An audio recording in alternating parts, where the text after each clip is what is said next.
This is Dr. Louis Blevins of Pituitary World News with another MRI study that proved to be very interesting and illustrates several points, including the fact that you have to have a good scan to have a reliable diagnosis. This is a patient, 45-year-old man, who was found to have hyperprolactinemia after being evaluated and found to have hypogonadism. His prolactin was modestly elevated, not elevated to the level we might see with a tumor, but they did an MRI and it was reported as blurry and inconclusive, but no major abnormalities were seen. He didn't have any other pituitary abnormalities. For example, no evidence for hypopituitarism, no evidence for diabetes insipidus.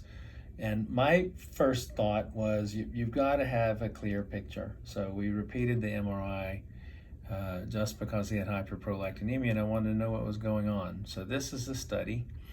You can see the top of the head would be at the top of the screen, higher up, but I can't show you the whole scan.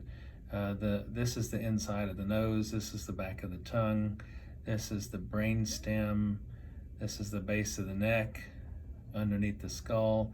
This is the cerebellum of the brain.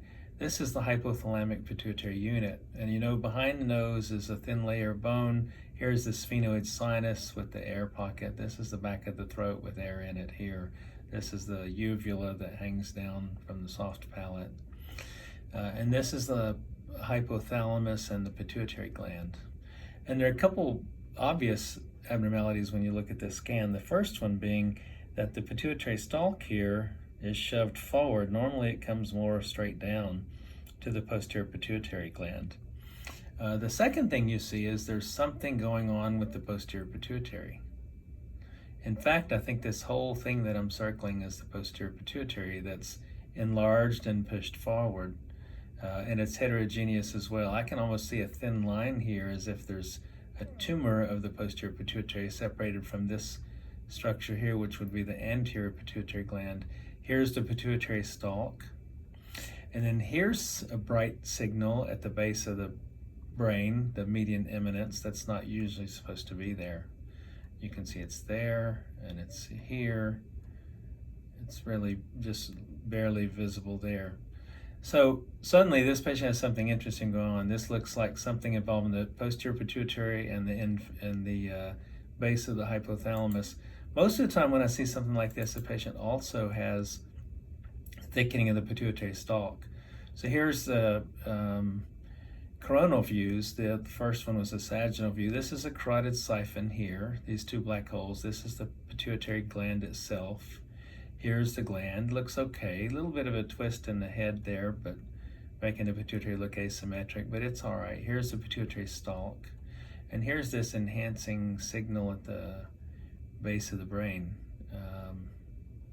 right there. So something's going on with the median eminence, not the stalk, but then also in the posterior pituitary.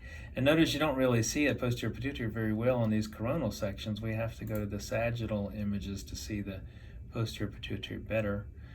We can switch over to a different image. Let me find it.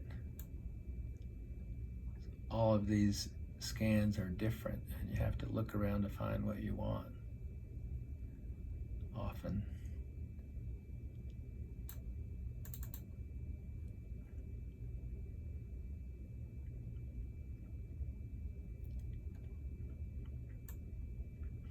So looking, now it's not showing me anything. Looking at this this image, it shows me that this signal is not bright on this T1 flare image, meaning that that's probably not the not a Rathke's cleft cyst, and then this thing in the hypothalamus is probably not a ectopic pituitary gland, because if it were, it would be a bright signal on that image. So we're not seeing anything there that looks like it's a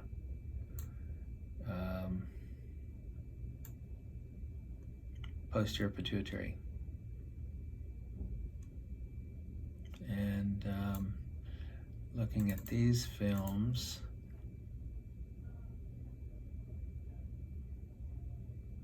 I'm able to get a really clear delineation because these are thicker films and don't really pass through what I like to see, to give me some more information to make a decision about what's going on with the patient.